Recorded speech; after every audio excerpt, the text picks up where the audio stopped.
Good Monday morning to everybody. I'm just trying to get straight. I had this webcam stand, the thing I keep the webcam on that latches to the table.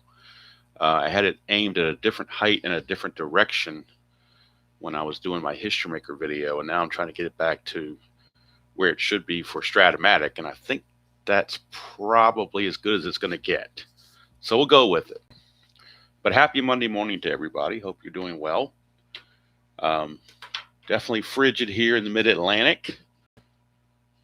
Don't know where it is where you are in your world, what the temperature is, but it's definitely frigid here. No question about it. Hello, Jeremiah. Good morning to you. That's not the ceremonial first pitch. That's a pre first sip, not a ceremonial first sip. That hasn't got here yet. All right, so we got the Tigers and the Red Sox from Fenway Park to start us off. Game number 359, the replay in the very first game of the June 5th schedule, where all 14 teams are playing on June the 5th. Now, this was a Friday real world, so we're into the weekend series, June 5th, 6th, and 7th. Fenway Park, of course, very hitter-friendly. Singles 19 for left, 15 for right, home runs 7 for left, and 10 for right. So balls could be knocked around in Fenway Park, and the pitchers can have a headache. It's going to be right-handers on the mound. Jeff Robinson for the Tigers and Al Nipper for the Red Sox. Jeremiah, I did take a picture on my computer screen.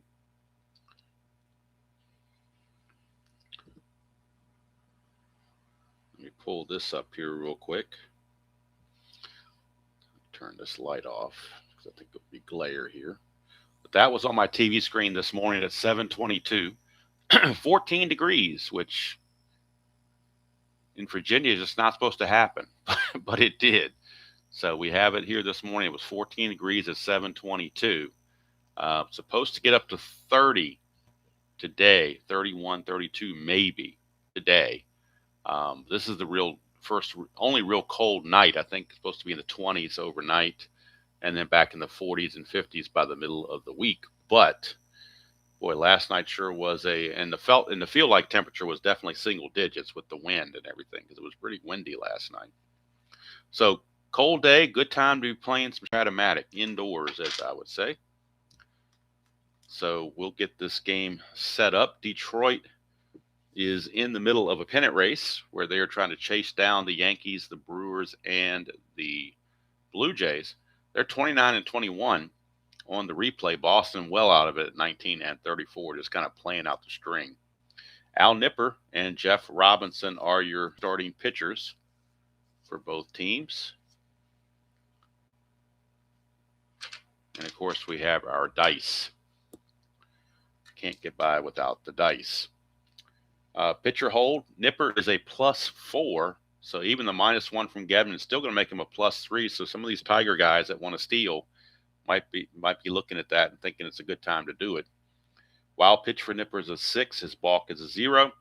For Jeff Robinson, his wild pitch is a 6 and his balk is a 9.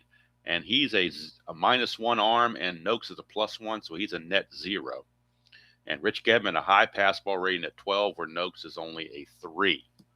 So just the preliminaries there. And let me get, the only thing I didn't put in was the replay record for Jeff Robinson. And on the replay, he's 2-1. And we'll get to his full stats in the bottom of the inning. But Al Nipper comes in 4-6 on the replay, and Robinson comes in 2-1. Got our score sheets. I can get everything because I had everything set up for History Maker over the weekend, and now I got to recalculate and whatever the word is for it, resynchronize everything for Strat-O-Matic. All right, let's get this ball game underway. Make sure I've got everything where I want to have it. I think I do. I think we're ready to go now. All right, so the full numbers on Al Nipper, he is 4-6. Well, first of all, real world. In 1987 season, he was 11-12 with a 543 earned run average. On the replay, he is 4-6 with a 5.96 earned run average. So not too far off the beaten path there. So-so season, for sure. And Lou Whitaker will lead things off for the Detroit Tigers. Lou Whitaker comes into this replay hitting 277, 13 homers, and 39 driven in. The 13 homers are definitely noteworthy because he only had 16 all year. And in just under 200 at bats, just about 1/3 of his total season at bats, he's got 13 home runs out of the 16. So he's way above where he should be on home runs, but that's just the way the dice rolls came up, I guess. I'm assuming, if you think about it, I'm assuming it's probably going to even out over time. All right, so before we get the first pitch, we always have the ceremonial first sip, and I have to have the ceremonial first sip before I can throw the first pitch. And greetings to you, Jeff, and yes, that is good coffee. All right. I think it's actually warmed up to about 16 degrees here now. I think it went up a couple degrees. I'm not sure, but haven't checked lately. But we're inside, so we're warm. And it's Lou Whitaker. 311 for Whitaker is a ground ball to third. That's going to be handled by Wade Boggs. And Whitaker is out of there. Out number 1 for Al Nipper. 1 away, and that brings up Bill Madlock, a recent acquisition from the Dodgers in a trade. And he is the designated hitter in this game. Madlock is 1 for 5, hitting 200 on the replay. He's only had one game, basically. He hit 279 real world with the Tigers in 326 at-bats with 14 home runs. So very, very good hitter. Traditionally a good hitter. 6'8", and as a ground ball shortstop X, we're looking at Spike Owen, 3E17. In fact, Bill Madlock is one of those guys that's kind of like on the borderline of Hall of Fame. So ground ball shortstop X, 3E17 for Spike Owen. 3-16, he'll get to that. E17, and that's a 12. So E17, there is no 12, so Spike Owen will make the play. 2 up and 2 down. Go the Tigers here in the first inning so far. And that brings up Kirk Gibson, left fielder. Gibson on the replay hitting 407 in 113 at-bats. In 487 at-bats, real world, he hit 277. So I'm assuming once he gets more at-bats, that average will get more normalized, you think. 3-5, and that is a fly ball to center field. So Henderson for the Red Sox will put it away, and Detroit goes empty here in the top of the first. So we go to the bottom of the first, Detroit nothing, and the Red Sox coming to bat. Jeff Robinson for the Tigers, real world, was 9-6 with a 5.37 earned run average. On the replay, he is 2-1, and his ERA checks in at 4.76, so a little bit better than what he did real world. And Dave Henderson will lead off for the Red Sox. Henderson hitting 234 on the replay, 7 homers, 21 driven in, and oh, guess what? He hit 234 in the real season, so he's right on the money. His replay stats have come out very, very well. 4-7, and that's a 1-19 single base hit for Dave Henderson. So Henderson's aboard, but he's no threat to run. He will not be held. Here's Marty Barrett. Do they bunt with Barrett and try to get an early lead? Kind of tough to bunt in Fenway Park because you're giving up an out in a hitter's ballpark. But I think in the first inning, they may try it. So we're going to see if the Tigers are caught off guard. They are not. They play the corners in. They suspect something's happening. So the corners are in. He becomes a B bunter. And now we'll see where the ball is hit. 5 said, whoops, this side. 5 says it's hit to the first baseman. So it's going to be hit to Darrell Evans. And we're in the B category. And that's a 3, so it's a good sacrifice. So sacrifice bunt goes 3-4. Evans flipping to Whitaker covering first base. And Dave Henderson will take second base, where he gets into scoring position with 1 out for Wade Boggs. Boggs on the replay, hitting 358, 11 homers, 28 driven in. He hit 363 real world, so he's not too far off. First Havoc roll of the game. And here is, actually, second Havoc roll. Here is 5-6 for Boggs, and that is a strikeout. And this is the one thing in Strat-O-Matic that kind of irritates me a little bit, is that Wade Boggs does not strike out very often. But every time he gets a strikeout on the pitcher's card, it hurts him. He only struck out 48 times in 551 at-bats. And this is strikeout number 23 for him in 213 at-bats. So not terrible, but, you know, he's probably getting a few more strikeouts than he probably should. Other games do have checks on that to maybe counteract some of that. And maybe I might at some point do a homebrew, but right now I'm not going to mess with it. So 2 down. Runner still at second for Jim Rice, the veteran. Rice on the replay hitting 293, 4 homers, 24 driven in. He hit 277 real world. In the clutch, it is a clutch at bat. 1-9, he's going to lose a hit. 2-11, he's going to lose a hit. So 2 places. That's a 1-8. He just missed it, but he strikes out anyway. So 2 strikeouts for Jeff Robinson, and that will end the inning. So there's where the sacrifice bunt maybe wasn't such a good idea. You bunt, and the next 2 guys strike out. So he didn't accomplish anything. But had somebody gotten a hit, it looks like a brilliant move. So what are you going to do? That's why I don't usually like to bunt, but I did that one time because people just say I'd never bunt. So I thought I'd get that out of the way and say, yes, I do bunt when I think it's warranted. All right, here's Alan Trammell to lead off the top of the second. He's hitting 403 on the replay, 12 homers, 37 driven in. He hit 343 real world. It's a 6-9, and that's a 1 for a triple. Anything else is a double. So Alan Trammell continues the hot hitting with a leadoff double. And that'll take it to Matt Noakes, the catcher, left-handed hitting catcher. Noakes is on the replay is hitting 274, 15 home runs, 42 driven in. He hit 289 real world. Nipper the Havoc, nothing going on. 2-5, and that's going to be another base hit. 1-9 is going to be a double. That's an 8, so it's back-to-back doubles. RBI double for Matt Noakes, and the Tigers take a 1-0 lead here in the second inning.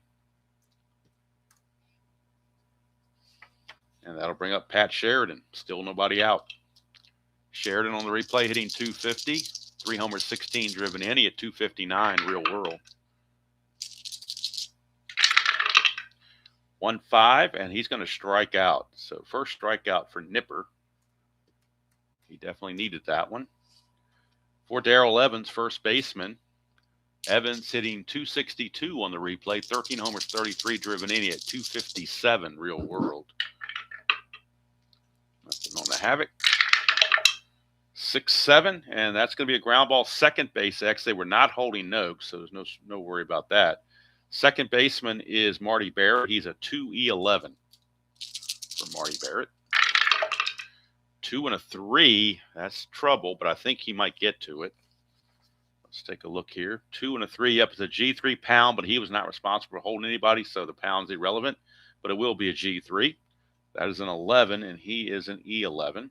11 and 11. No 11 there. So good play. He makes the play, but the runner, Noakes, will take third base.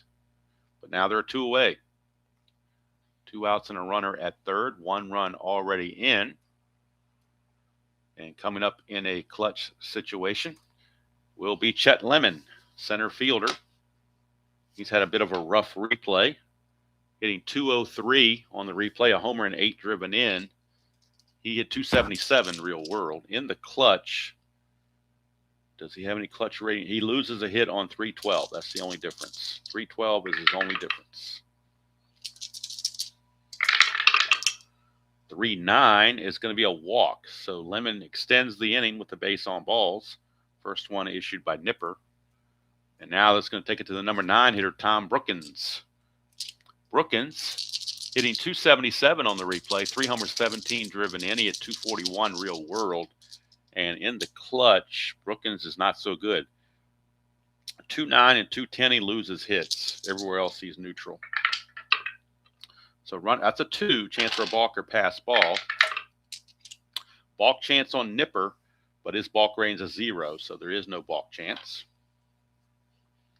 So we drive on. 1-9, and that's a pop out to short. Alan Trammell. Spike Owen will grab it, and that will end the inning. So the Tigers get 1.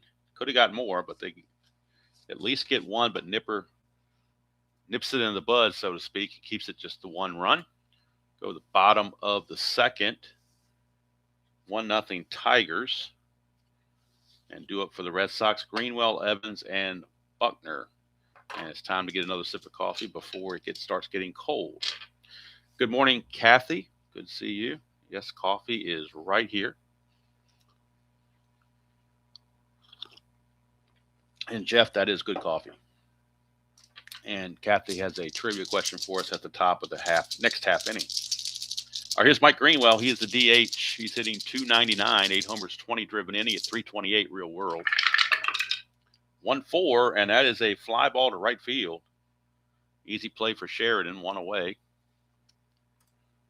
Takes us to Dwight Evans, the venerable Dwight Evans.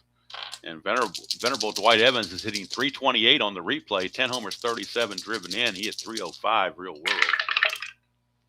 4-9 is a solid single. So Evans keeps it up with a base hit. He will not go anywhere, not going to be held, not a threat to do any running. And here is Bill Buckner. Billy Buck, infamous in Red Sox lore. He's hitting .253 on the replay, 3 homers, 20 driven in. He hit .286 real world.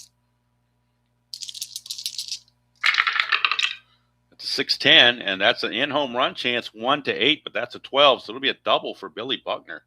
Double is assumed to go to center field. Chet Lemon is a -1 arm. Evans is a 12, not being held as a 13. -1 brings it back to a 12. It's only a 60% chance, and you do have a lefty and a switch hitter coming up. So I think they're going to hold Evans at third base and not take the chance. We've lost a lot of base runners by trying for the extra base too many times. So we're trying to learn a lesson and play a little safer. So second and third, 1 out for Rich Gedman, and the Tigers are going to bring the infield in. They don't want to give up a cheap run. Here's the catcher, Gedman. He's been struggling big time. Only 125 on the replay. No homers, 5 driven in. He hit .205 real world. So Robinson to Gedman with the infield in. 2-9, and that's a single, 1-16. So it doesn't matter where they were. It's only a 1-star single. So only 1 run will score. So Evans comes in on the RBI single from Rich Gedman. And going to third is Buckner. That's about as far as Buckner's going to make it. So now 2 slow runners on the base paths, runners on the corners, and 1 out for Spike Owen. And now the Tigers are going to play back for the double play since they have an opportunity for that. Robinson pitching to Spike Owen. Owen on the replay is hitting .213, a homer and 6 driven in. He at .259 real world. So he's been struggling just a tad. 5-8, switch hitter batting left is a 1-2 single. Anything else, he lines out to second. It's a liner to Whitaker for out number 2. And now Robinson has to get past Dave Henderson to get out of the inning and keep the score tied. Runners on the corners, 2 outs. Clutch situation for Henderson. In the clutch, loses a couple hits, 1-2 and 1-7. Everywhere else, he is completely neutral. 1-8, and that's going to be a walk to Henderson, so that will keep the inning going. It loads the bases. Bases are loaded for Marty Barrett. His first official at bat, because he did have a sacrifice bunt his first time up. In the clutch for Barrett, he loses a hit on 2-8 and on 3-8 and on 1-12. So there's 3 places he loses hits. A little bit of anti-clutch there for Mr. Barrett. 1-7, and it's a ground ball to short. Boy, 1-8 would have been a chance for a home run, but 1-7 is a ground ball to short. And Trammell takes care of it to end the inning. The Red Sox do tie the score, though, on 3 hits. And at the end of 2 complete, we are now tied at 1 apiece. I got this combination wrong on my computer. Hold on, come on. He's gonna stay there. Okay. Now we got it straight. All right, so we're going to the top of the third. If you would turn your attention to the chat, Kathy has a trivia question in mind for us. We'll see if it tests our memory here or test our brain power here on an early Monday morning. Says Bobby Thompson was traded to this team in 1954 and later broke his leg. He was replaced by this future Hall of Famer who was a rookie, a two-for-team player. So I guess she's looking for the team and the player. The team Thompson was traded to and the player that took his place. I guess those are the 2 answers she's looking for. I know neither one. So I don't know. Jeff is a better historian on the older seasons than I am. So maybe Jeff can come up with something there. 54, obviously long before my time. He's guessing the Braves. Did he get traded to the Milwaukee Braves?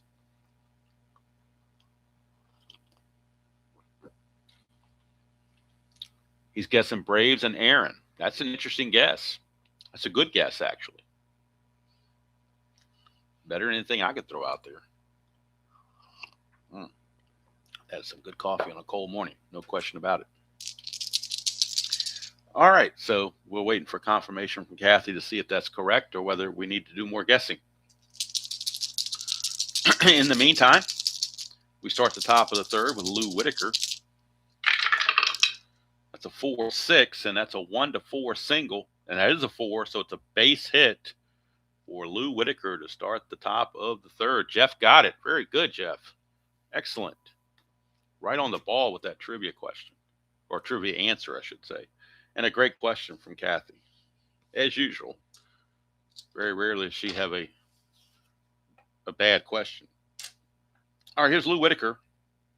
Again, Nipper, that +3 combined hold with Gedman. So Whitaker is going to be looking to maybe get a lead here. Needs a 4 or a 5 to get the lead. He gets the 5. He's going to go 16, being held as a 14, but then the +3 is a 17. So it's a 1-17 for Lou Whitaker to go. Now, the T rate on Gedman is a 15, so if he roll a 1, 2, or 3, he could throw this thing into center field. But I think he's just going to throw it because it's a reaction thing. It's muscle memory. When a guy starts to steal, you got to throw through. So again, let's look at the numbers. He's a 1-17 to steal it. 16 -2 for being held as a 14, but the +3 is a 17. And he's barely got in there. So stolen base for Lou Whitaker. Stolen base for Whitaker. He's on second base with nobody out for Bill Madlock. Good morning, Mr. Robert, RJL Network. Are you feeling ill? Is that why you're home? Or I see the little emoji there. One's green, so I'm assuming that means you're under the weather. I don't know. Of course, speaking of weather here, RJL, I'm sure, and I showed this earlier, but I'm sure it's foreign to you and many other people. But that was a screenshot from this morning. Let me pull it up here so I can see what's going on. This was a screenshot from this morning. You can see the temperature at 14 degrees. This was on my TV screen at 7:22 a.m. this morning. 14 degrees here in central VA. Not exactly what we're used to say the least. But hot coffee makes it better, and so does Strat-O-Matic. Oh, good. Well, you make sure you rest up so that you're ready to go for your demo game. You don't want to be under the weather doing a demo game. You want to have that all set to go. All right, so rest up for that. All right, here's Madlock. He's going to lead it. He's going to bat with Whitaker at second and 1 out. It's a 1-8, and that's a walk. So runners now at first and second with nobody out to start the inning. Not what Al Nipper wanted. Now he's got to face the big boys. Now you've got to deal with Gibson and Trammell and Noakes. All three of those guys have a lot of power. All right, here is Gibson. Nothing on the Havoc. 5'11", left-handed, and that's a ballpark blast at Fenway Park. It's a 1-7, and that's a 9. So Kirk Gibson kind of got robbed there on the deep fly ball. One away. Just got under it. One down for Trammell. Trammell doubled and scored his first time up. That's a 1, so wild pitch chance for Nipper is a 6. There is no wild pitch. It is blocked by Mr. Gedman. So now here's Trammell. 1-7 for Trammell. That's a 1-4 double, 5-20 single. It's a single with 2 stars. So Whitaker will score, and taking third is going to be Madlock. It's an RBI single from Alan Trammell. You can see why he was, I believe he was the MVP in 1987 for the American League. Could be wrong on that, but I think he was. A lot of good players, Paul Molitor, George Bell, several others had great years, but I think Trammell rather got the MVP, if I'm not mistaken. All right, so runners are at the corners, and now Nipper has got to hold on Trammell. Trammell's got that 19 sitting there. He's at +3, so if he can get a 5, he can get the good lead. He doesn't get the 5, so he will hold for Matt Noakes. Runners on the corners, 1 out, infield playing back for a double play. They want to turn 2 against Matt Noakes, if possible. 5-7, and that's a ground ball shortstop X. Now, shortstop is responsible with a left-hander up and a runner at first that's being held. The shortstop is responsible, so Spike Owen will drop to a 4 E17.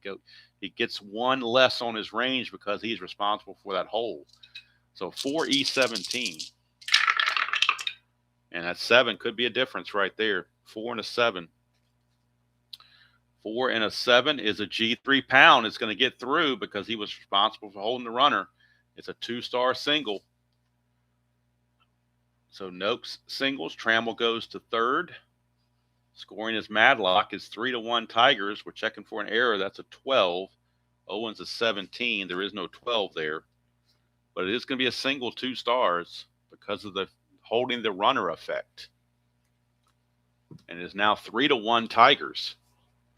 Runners at the corners again. Matt Noakes, no threat to run, will not be held, so no worries about holding the runners this time. And here's Pat Sheridan. He struck out his first chance. 3-3, and that's a solid double right there. 3-3 is a solid double. He's one of those rare guys that has a solid triple in his card too, but he's got a double right here. Double to center field. Double to center field. Henderson is a -2 arm. Noakes does not run well. So I think they're going to hold Noakes at third base with only 1 out. But it is going to be a double from Sheridan. And they've got Al Nipper on the ropes. It is now 4-1. Infield's going to have to come in for, I'm sorry, that was Sheridan. Okay. For Darrell Evans. So Darrell Evans is up. First base is open, but I don't think you want to start walking guys at Fenway Park. So they're going to pitch to him with the infield in. 6-7, ground ball, second base X. Looking at Marty Barrett at 2-E11 with the infield in. 2 and a 7. 2 and a 7 is a G2. Boy, he just missed that infield in, giving up a hit. So it is a G2 with the infield in. That is a 7. And he is an 11, so there's no error there. But we go to G2 with the infield in. Infield in and runners at second and third. Infield in is going to be leader, so they're going to get the lead runner at the plate. So Barrett will throw out Noakes at the plate. It's going to go 4-2 on the fielder's choice. And going to third is Sheridan. So they do get the lead dog on that.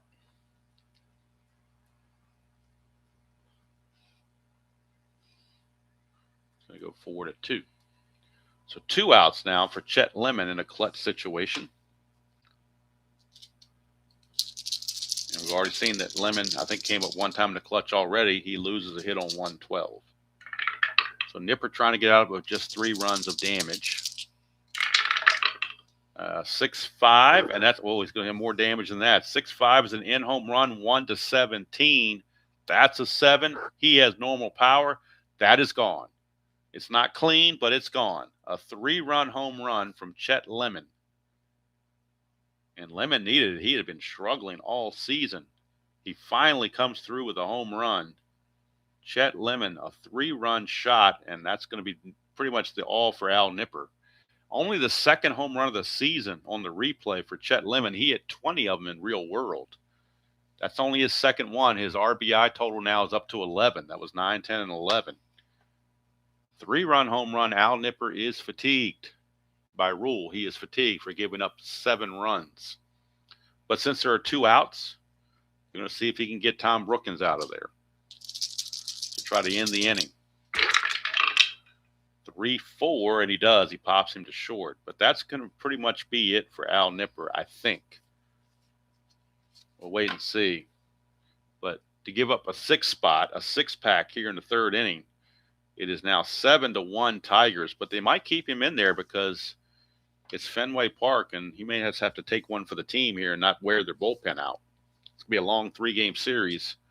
But the bullpen is rested because they were off yesterday. So they could go to maybe a long, somebody that's got some length, like a Tom Bolton. He's got a 3 here for his relief rating. So we might be going to Tom Bolton in the top of the 4th. In fact, I think we are. So Al Nipper's done. He goes 3 innings, 7 hits and 7 runs, all earned. I think he only struck out 1. That was Sheridan. That was it. And he walked, looks like 2. So a horrible outing. Tom Bolton will be coming on for the Red Sox in the 4th. So -2 hold, but that may not matter with the score being what it is right now. So Jeff Robinson out there with a huge lead now, 7-1. And he will be facing Wade Boggs. Boggs on his first time up actually struck out.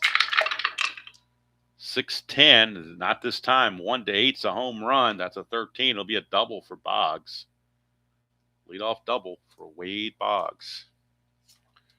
And here's Jim Rice.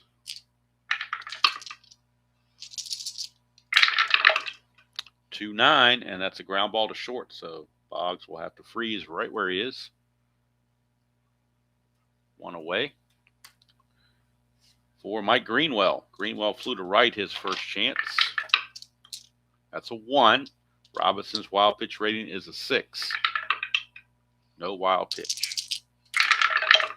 Greenwell 3-2 is a ground ball to first. That will get Boggs to third, but now there are 2 away.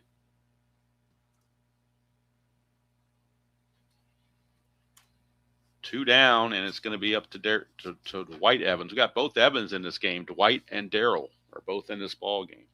So Evans, the Dwight variety, is up. Still considered a clutch situation, even though the score is 7-1. He gains a hit on 210. But a 1-9 is going to be a strikeout. So Evans is out on strikes. 3rd strikeout for Robinson. And that's going to do it for the Red Sox. They come away empty-handed. We go to the 4th, 7-1, and new pitcher is Tom Bolton. He was 1-0 with a 4.38 earned run average in the real season. And we'll get his numbers on the replay. Tom Bolton, the lefty, is 0-0 with a 5.91 earned run average. 21 innings pitched, 29 hits on the replay. He'll be facing the top of the order, Whitaker, Madlock, and Gibson. So 2 out of 3 left-handed. And that's why McNamara went that way, plus the 3 innings of long relief. So Whitaker steps up, and time for some more coffee before it gets too cool.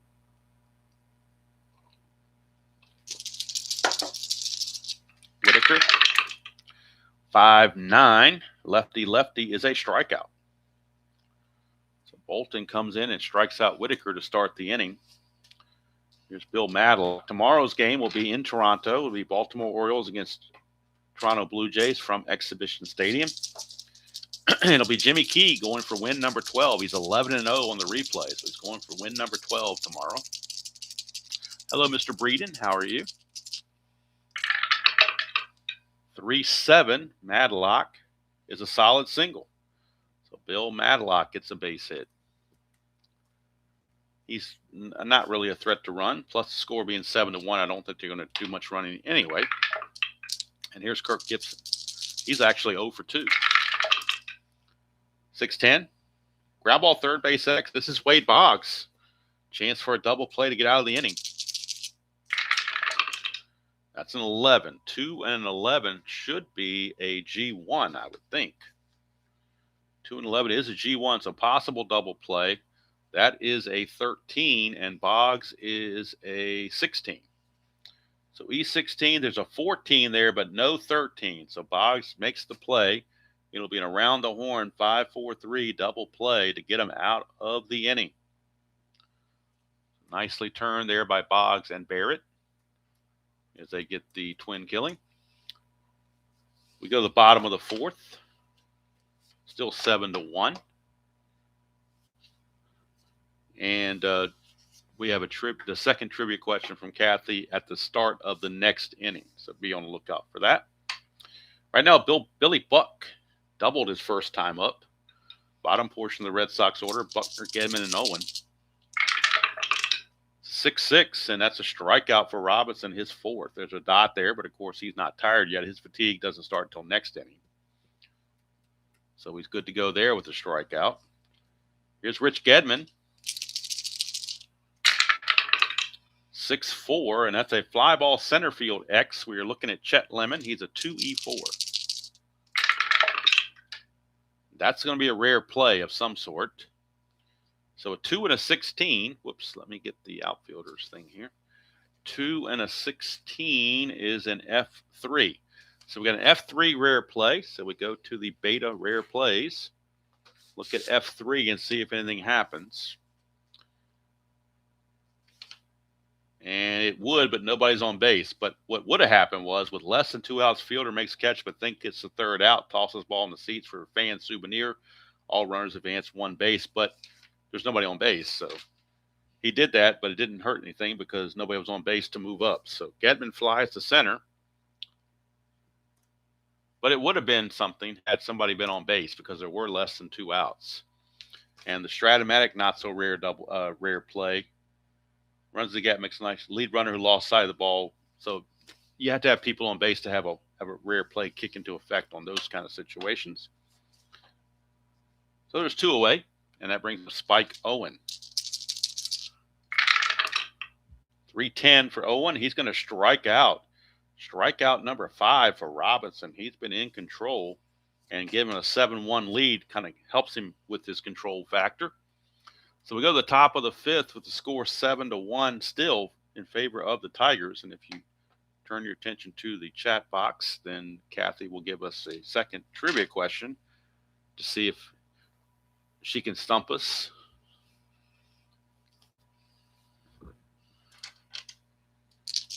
Maybe it's something weather related. She says for a cold day. Let's see here. In 1976, helped his AL team to first ever AL expansion team winning a division title by winning the most games in a season. He was 17-10 in 1976. He was 17-10. Let me think here.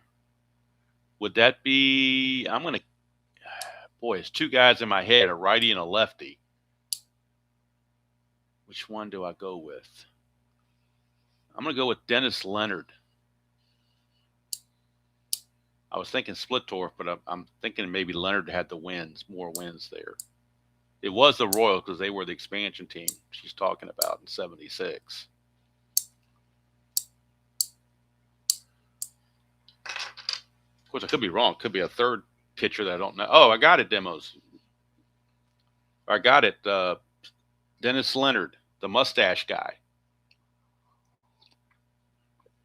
Dennis Leonard. What's amazing, I remember that. That in itself is a minor miracle that I even remember that. He just had a very distinctive look, is all I'll say.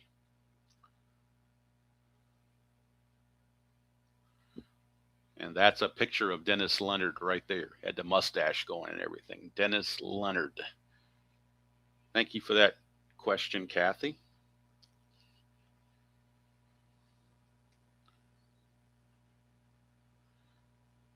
And before we start the top of the fifth, we'll go ahead and do a tabby moment. There's a video. I took a tabby sitting on the bed this morning. So it's not just a picture.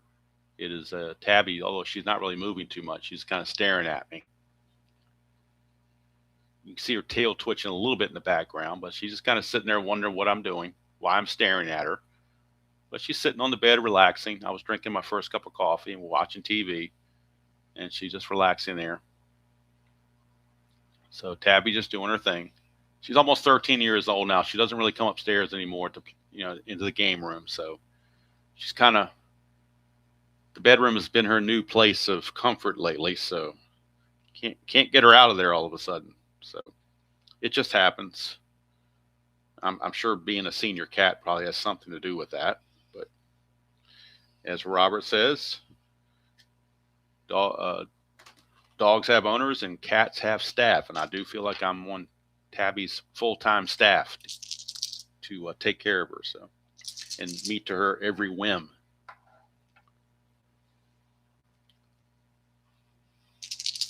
Kathy, I do sometimes put cat videos on there where they have little birds and squirrels and stuff, and they make noises, and sometimes she'll catch onto those and be fascinated with those for a while. I've definitely done that before.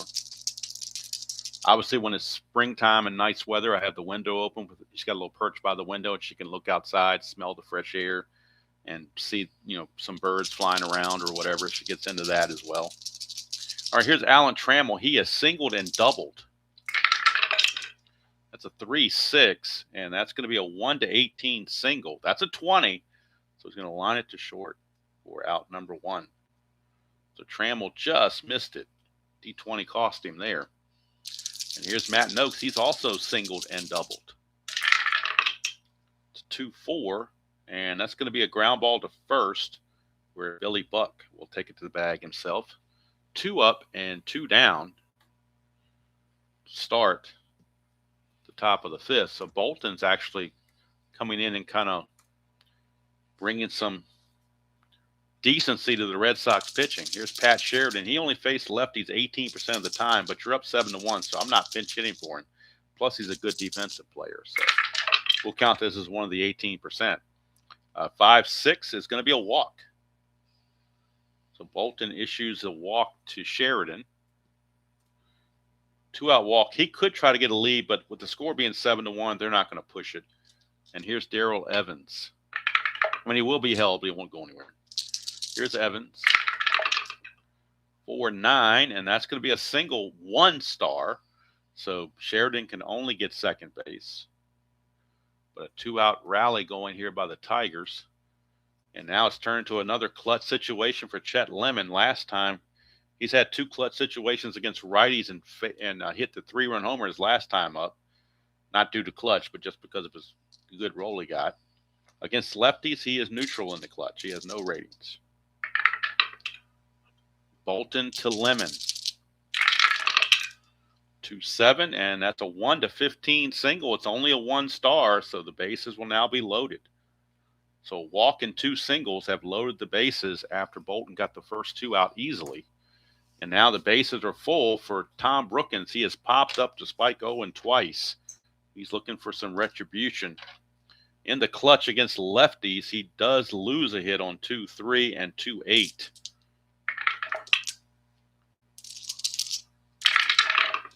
It's 3-4, and that's a ground ball to short. So, again, hit it to short this time on the ground, but he's going to leave the bases loaded.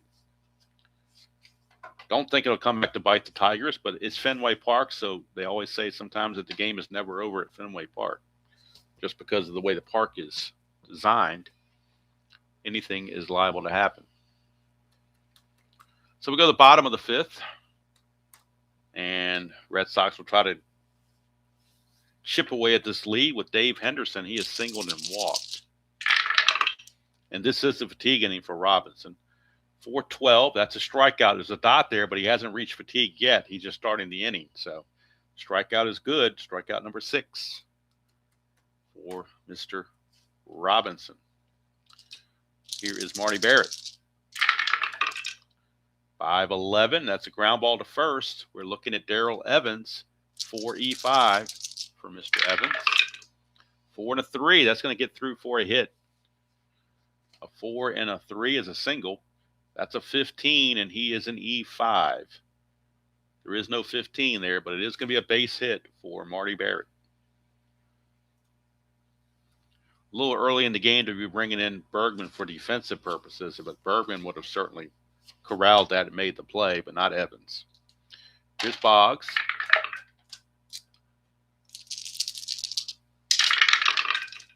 .27 for Boggs, and that's a walk. So all of a sudden, Robinson one batter reaching away from being fatigued.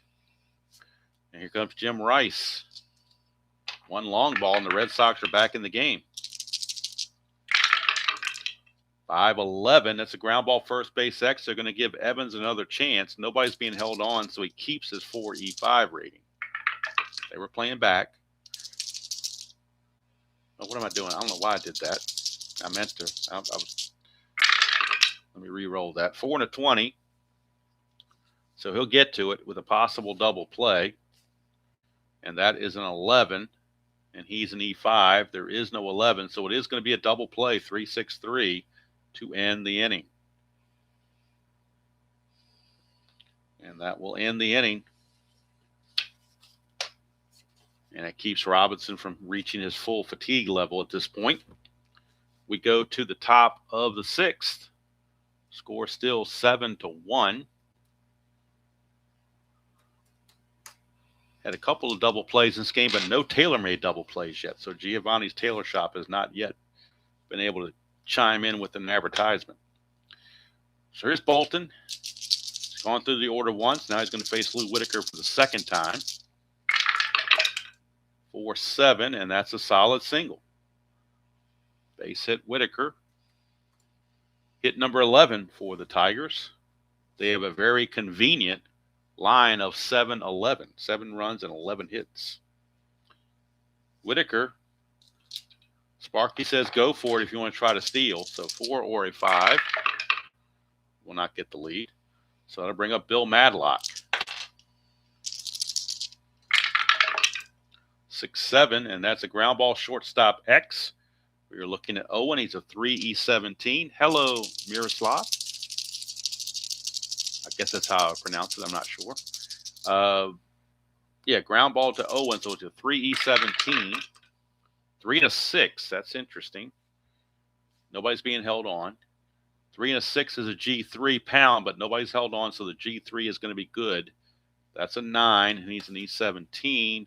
No 9 there, so it is a G3. It's a ground out, but the runner will advance to second base. So ground out to Owen, but the only play is to first, and Whitaker will take second on that G3 ground out. So 1 away for Kirk Gibson. Lefty. Bolton, if he's doing nothing else, is eating some innings. 6-4, that's a catcher X. We are looking at Gedman. He's a 3-E-15. 3 and a 19. 3 and a 19.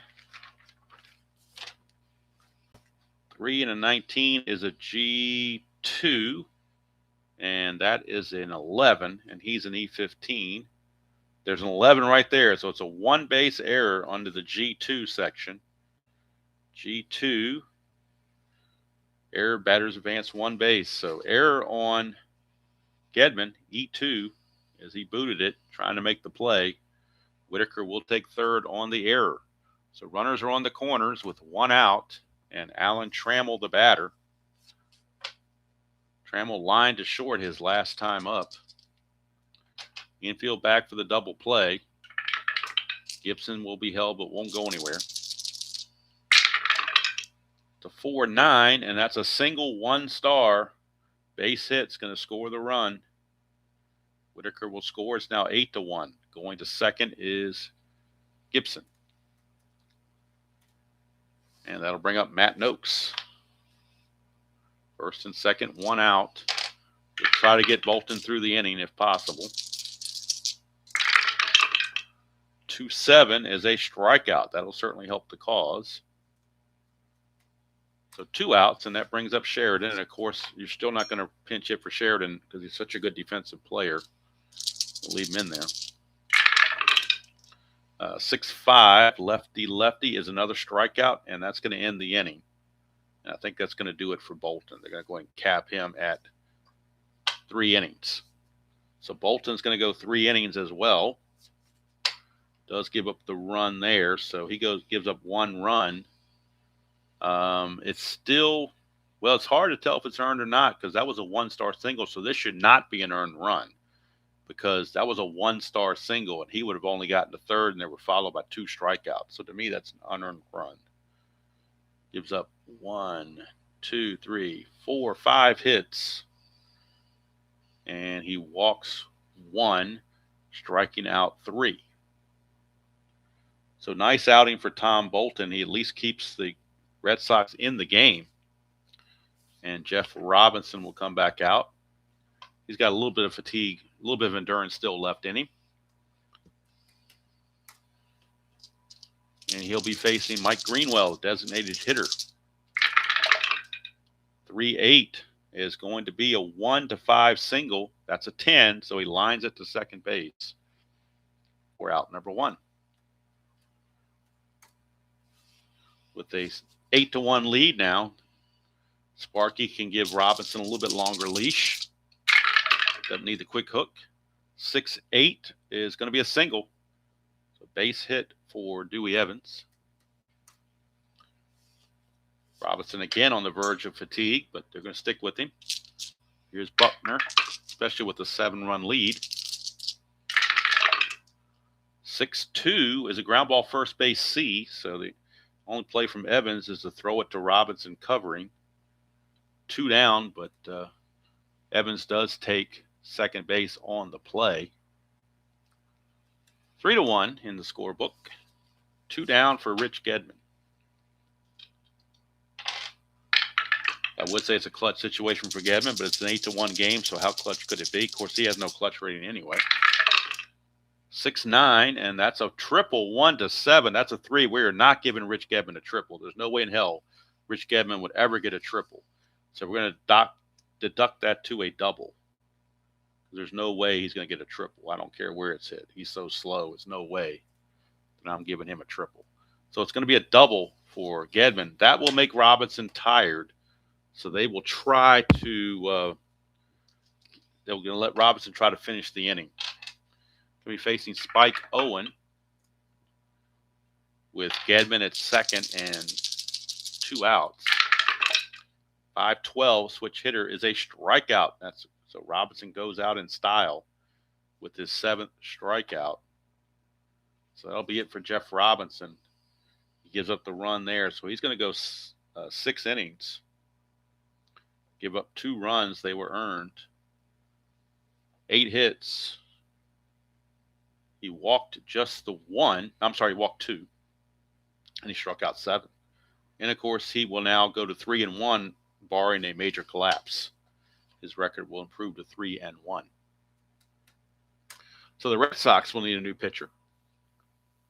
So we'll go to their bullpen and see who's got the most rest of anybody out there. Let's see. It looks like Wes Gardner. Wes Gardner, the right-hander. On the real season, Wes Gardner was 3-6 with a 5.42 ERA. And on the replay, Gardner is 1-0 with a save and a 6.68 ERA. So his ERA is higher. But he must have pitched into some luck or something because He's got the winning record. So -5 on his hold, but that's not going to matter when it's 8-1. I don't think the Tigers are going to be doing any running anytime soon. Evans is your scheduled hitter, but they're going to go ahead and pull Evans with the big lead and bring in Dave Bergman, and Bergman will stay in the game to play first base. So they'll go ahead and let Bergman get in at bat, aside from his defensive replacement duties. So Bergman will pinch hit here in the top of the 7th and stay in the game to play first base in the 7th. Dave Bergman. So we'll bring in Bergman on the computer so we can get him in there and get him at first base as well in place of Evans. Bergman on the replay is hitting .279, 1 homer and 11 driven in. He had .273 real world. 1-4, and that's a 1-13 triple. That's an 18, so he'll settle for a double. So how about that, Dave Bergman, a pinch hit double. Mainly for his defense, but he comes in and hits a double. Go figure. And that'll bring up Chet Lemon. Let's see, Lemon has homered and singled. 5-6, and this time he's going to strike out. Gardner gets a good strikeout there to help his cause. That'll bring up Tom Brookins, number 9 hitter. Brookins is 0 for 3.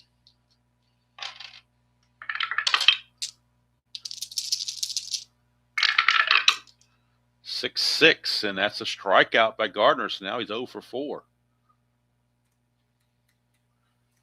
2 down, flip the order over to Whitaker, who is 2 for 4 on the game with a couple of runs scored and a stolen base. It is technically a clutch situation. 4-9, and that doesn't matter about clutch. That's a 1-14 double. That's an 18. It's a single, but it's 2 stars. So Bergman will score, and it's now 9-2 favor the Tigers. Whitaker with his 3rd base hit. And it's just getting worse for the Red Sox and for John McNamara.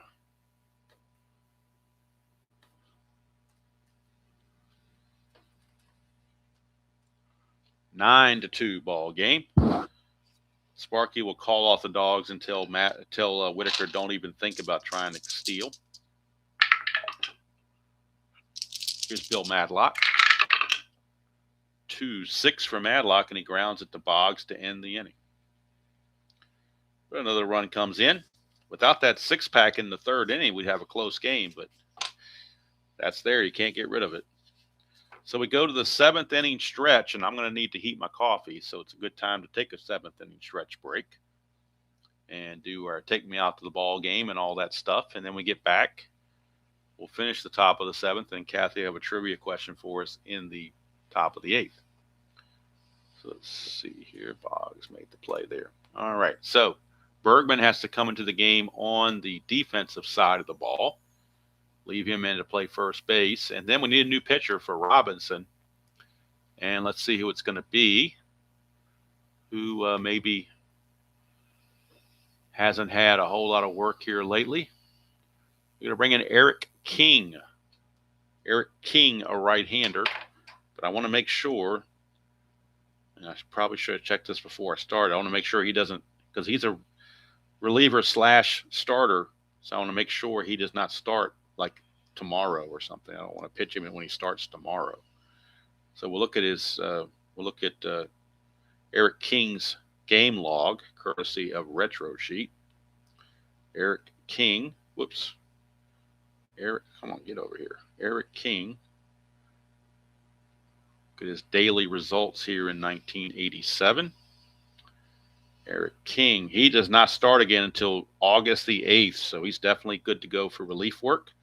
So we will have Eric King come in to pitch because he's got a long way to go before he gets any relief or before he gets his next start. He only had 3 starts real world.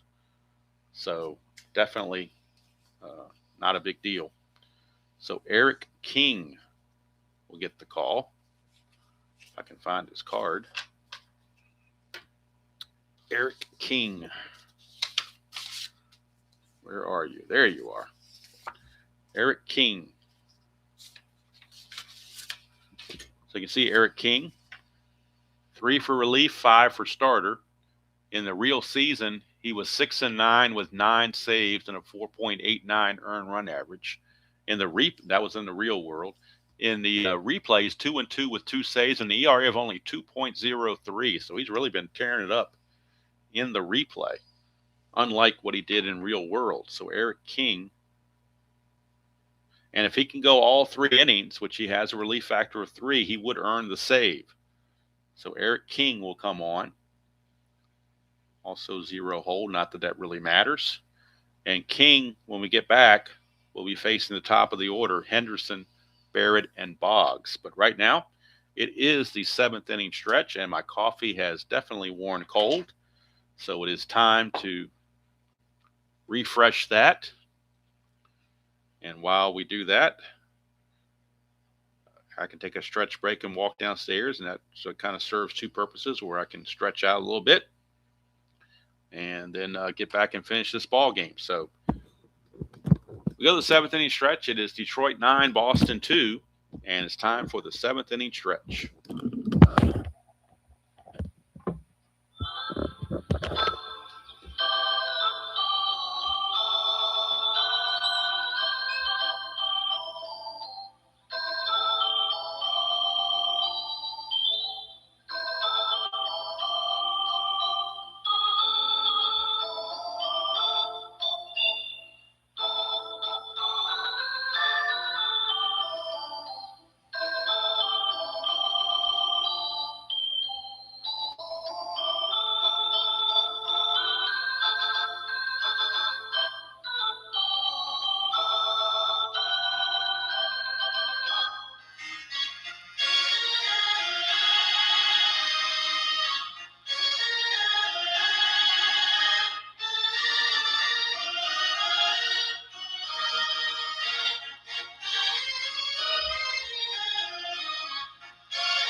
Okay. I'm not sure what was more beneficial for me, getting the coffee or stretching, because when I was going downstairs, it wasn't Rice Krispies I was hearing, but I did hear some snap, crackle, and pop in my knees, so I probably needed the stretch to begin with. So that helped out for sure in multiple manner of ways. So now we're ready to get going for the bottom of the 7th. Coffee has been heated up, and we're ready to go. Here is Jeff Robinson, Eric King on the mound to face Dave Henderson. 3-7 for Henderson. He will strike out. Long 87 season for the Red Sox. It's it's already a long season for them. They're 19-34, about to go 19-35. So it's going to be a long season for any Red Sox in 87. 3-5 is a single for Marty Barrett. He's actually 2 for 3, so he's had a decent day. Nobody's being held, and nobody's going to try to obtain a lead. So I'm just going to put that rule in now with the score being what it is. So here's waiting. So we're not even going to do I'll do a habit roll, just check for wild pitches. And that's a 1 wild pitch. So Eric King will check his wild pitch rating on the computer. And Eric King's wild pitch rating is a 9. So he does uncork the wild pitch. Hello, Jimmy Jam. Good to see you. Got to here just in time for a wild pitch. But it is a Tiger blowout in the meantime, 9-2. Here's Wade Boggs. 2-5 for Boggs. Ground ball, second base A. So the wild pitch prevented the double play. Barrett will actually take third on the ground out, but it would have been that Giovanni tailor-made double play had it not been for the wild pitch. 2 outs now for Jim Rice. I don't know, Jimmy. he got disenchanted for whatever reason, so not too worried about it. Here's Jim. It's different strokes for different folks. Here's Jim Rice, 1-8, and that's a strikeout to end the inning. So Eric King pitches a solid bottom of the seventh. At the end of 7 complete, it is Tigers 9 and Boston 2, still our score. And now we start the top of the 8th. If you turn your attention to the chat box, Kathy's got her third trivia question for us while I sip on this warm coffee while it's still warm. See if we can figure this one out. I might set this trivia question out, and I kind of blurred out the answer last time, so I'll let other people have a shot this time and keep my mouth quiet. So it says, Yankees and Red Sox once agreed to trade Joe DiMaggio for Ted Williams, and it fell through because the Sox demanded another player. Who was that player? This was in 1947. Wonder who the other player would have been. Again, that is way before my time, so I have no idea. I don't know if Jeff's still here. Maybe he can chime in with an answer. I don't know.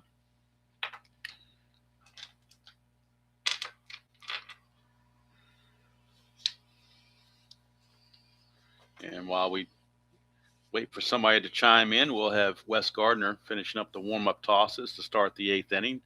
He'll be facing Gibson, Trammell, and Noakes, unless the Tigers want to bring in somebody for some of their bench players. Jeff does not have an answer. So, boy, this could be a stumper right here. Joel Horland has guessed Vic Raschi, and that's a no. Let's see. Who else on the Yankees would they have?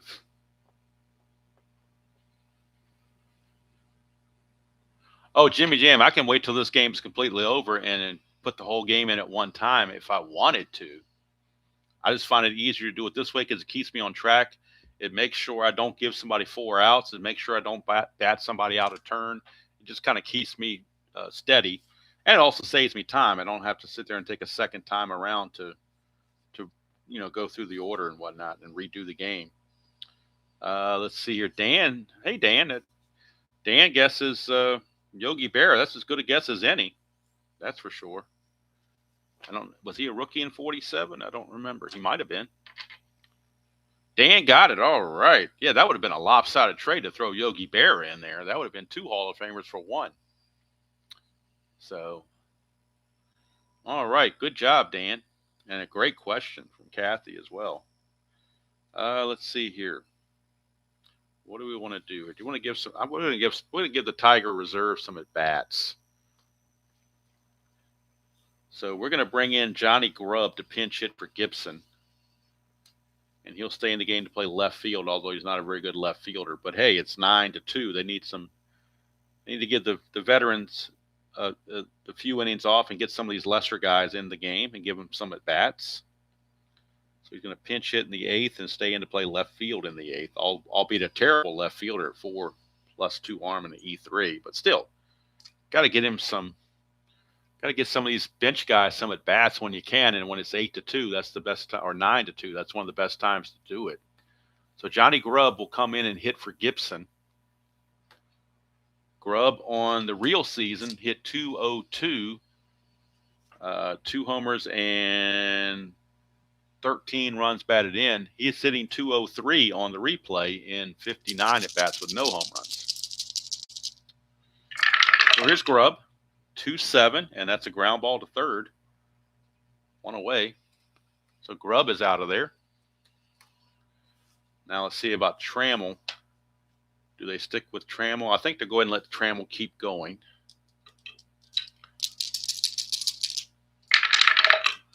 .17, and why not? He keeps hitting. 1-4 is a double. That's a single. So Alan Trammell, a 4-hit game for Alan Trammell. He's at first base for the catcher, Matt Noakes. Matt Noakes, the catcher.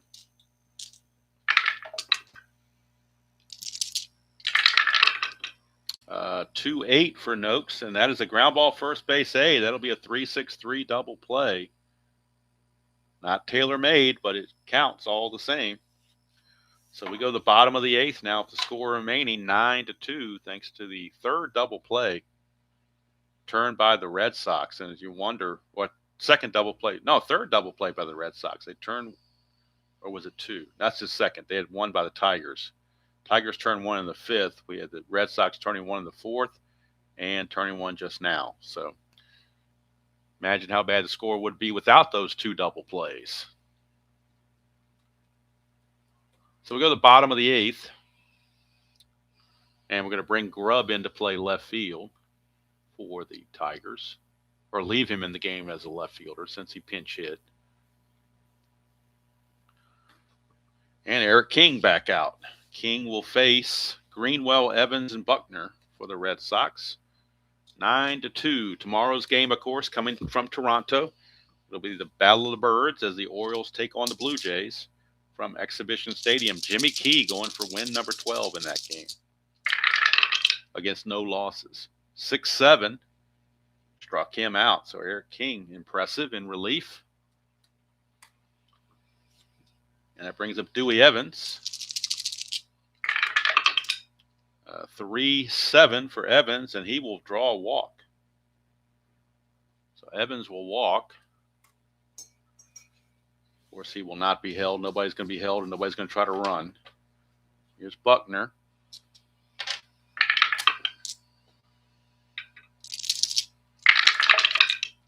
(5-9), and that is a 1 for a triple.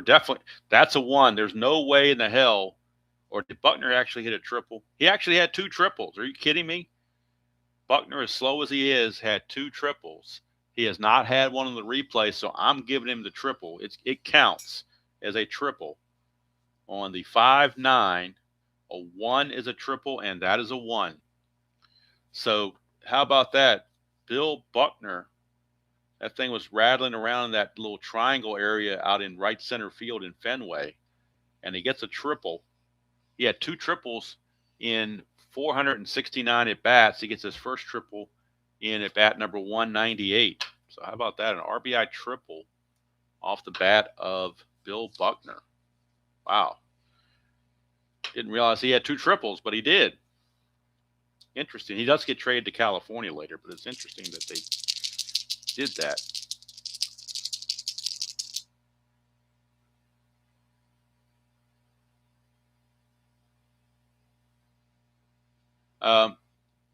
I'm looking at the payoff pitch PC stuff.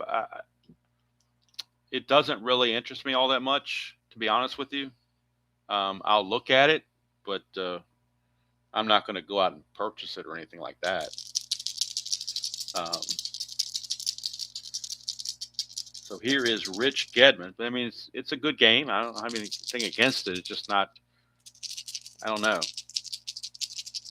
Just maybe once I see it fully activated right now, I think it's in beta version. Once I see it fully done and I see people playing it, if it hits me then I might probably do that. But right now, not anything in the near future to test that. All right, here's Rich Gedman. 6'10". Ballpark single for Gedman. It's a 1-19, so that's pretty much automatic, and it will be a base hit. Fenway Park gives Gedman a base hit, and that's an RBI for Gedman. Cuts the lead to 9-4. Not that they're getting close or anything. So here is Spike Owen. Spike Owen. Owen is 0 for 3 with 2 strikeouts, so he's been having his issues. 3-8 for Spike Owen. Ground ball shortstop A. We finally get the Giovanni's Tailor Shop tailor-made double play of the game right here. 3-8 is a ground ball shortstop A for a 6-4-3 double play. And Giovanni's Tailor Shop finally gets to chime in with the tailor-made double play of the game. Red Sox get 2 to make it a little more interesting. It's 9-4. Kane's going to stay out there and try to finish the game and get that save. Cheap save at that, but he's going to go for. He's unashamed cheap save is what he's going for. All right, due up for the Tigers here in the top of the 9th. Hello, are you ready? Top of the 9th for Pat Sheridan. He is 1 for 3, double and a walk. Double and a walk for Sheridan. See what he does here. They may wonder if they want to go to another bench player. Terry Harper only had 5% of his at-bats against right-handers, though. So who else do they have in the out? Could go with Larry Herndon, maybe. I'm going to go with Larry Herndon. And Herndon will stay in the game and play right field. I know he's a much lesser defensive player, but it's 9-4 in the ninth. Does it really matter about defense? Probably not. So I'm going to give Larry Herndon an at-bat. So Larry Herndon will pinch hit. It's a good hitter for sure. And then stay in the game, play right field in the ninth. So Sheridan is done for the day. And they go to Larry Herndon.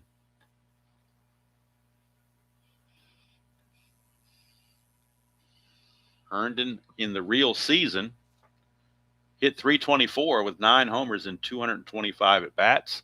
On the replay in 78 at-bats, he's got 4 homers and 13 driven in, hitting .295.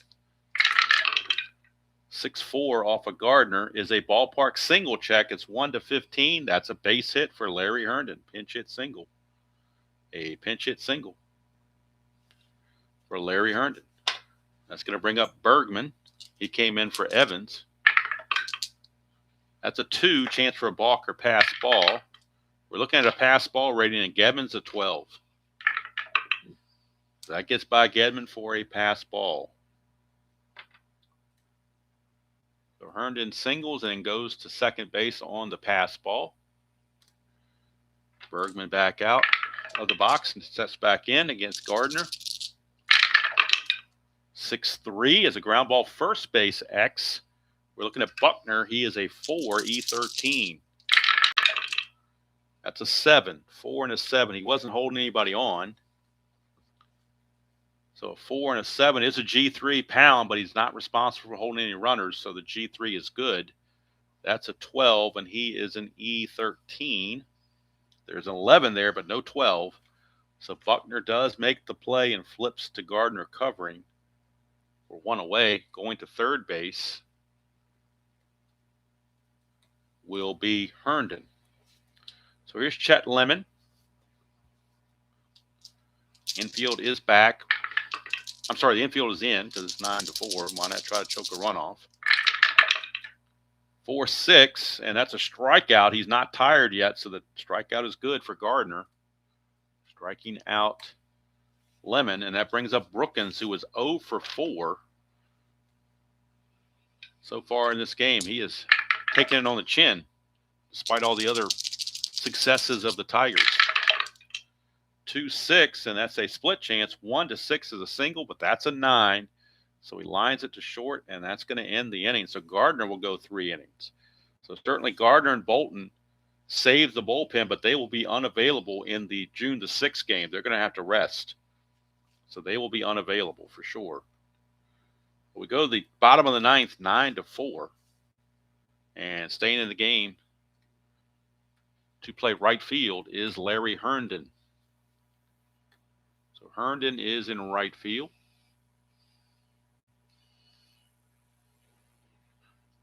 And due up, it'll be the top of the order. Henderson, Barrett, and Boggs for the Red Sox against Eric King, who's going for the save. They do have, Tigers do have action in the bullpen just in case. A little light tossing out there by Guillermo Hernandez, or Willie Hernandez, whatever you want to call him. 1-2 is a single for Dave Henderson. Leadoff single, and that brings up Marty Barrett.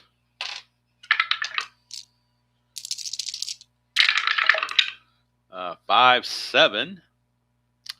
Ground ball shortstop X, we are looking at Trammell. He's a 1E21. 1-10. This could be another tailor-made double play. 1-10 is a G1. That is a 10. And he is an E21. There is no 10 there, so another Giovanni's Tailor Shop tailor-made double play. 6-4-3 for 2 quick outs and erasing the base runners off the base paths. So it's down to Wade Boggs. No, Jimmy, I did kind of. When I started that, I said it might be a partial because I was thinking about doing the Demolition League for 2025 cards when they came out. But now I'm thinking, the more I'm thinking about it, every time I try to go to the modern game, it just doesn't do anything for me. I keep trying. It's not like I'm not trying to get into it, but I just can't. So I've actually replaced the Demolition League now with I'm going to be starting the History Maker Fictional League, Baseball America Fictional League with the Ticonderoga Stooges. So that's going to take the place of the Demolition League. I need to branch out from just Strat and do play some other games. So we go to Wade Boggs. Last chance for Boggs. 2-4, and that's a ground ball back to King, and that's going to do it. That's going to end the ball game. A 9-4 final, and Eric King does get the cheap save. With 3 innings of pitching, he earns the save by rule. That's the save rule. So we go to the box score and take a look and see what the totals bring. Robinson wins it. He goes to 3-1. Eric King picks up his 3rd save of the season. Al Nipper drops to 4-7. Gardner's going to go 3 innings, give up 4 hits and a run. No walks and 3 strikeouts. King, 3 innings pitched, 4 hits, 2 runs, 1 walk and 3 strikeouts. For the totals, Detroit 9 runs, 16 hits and no errors. Boston 4 runs, 12 hits and 1 error. Player of the game, we give it to Alan Trammell. He was 4 for 5, 2 doubles and 2 singles, plus a couple of runs scored, and I believe at least 1 RBI, if not 2. Let's see how many. He had 2 RBI, 2 runs scored and 2 runs batted in. So Eric King, Alan Trammell is your player of the game for the Tigers. Tigers improved to 30-21. They get their 30th win of the year. Red Sox miserably dropped to 19-35. So as we go to the league standings to include this game, Detroit now has pulled to within an even 5 games of the front-running Brewers. Brewers are at 34-15, and the Tigers are at 30-21. So they're 4 back in the win column, 6 back in the loss column for an even 5. And the Tigers are ahead of what they did in real world. They were only 26-25 real world, even though they won the division. They're still playing better than that. Next game, of course, will be second place Toronto taking on Baltimore from Toronto. And the big story there is Jimmy Key, who's 11-0, will be going for his 12th win against the lowly Orioles. It'll be from Toronto's Exhibition Stadium. And Toronto is currently 2.5 back of the Brew Crew and a half game ahead of the Yankees for second place. So that's the game tomorrow. I might do a doubleheader on Wednesday. I haven't decided yet.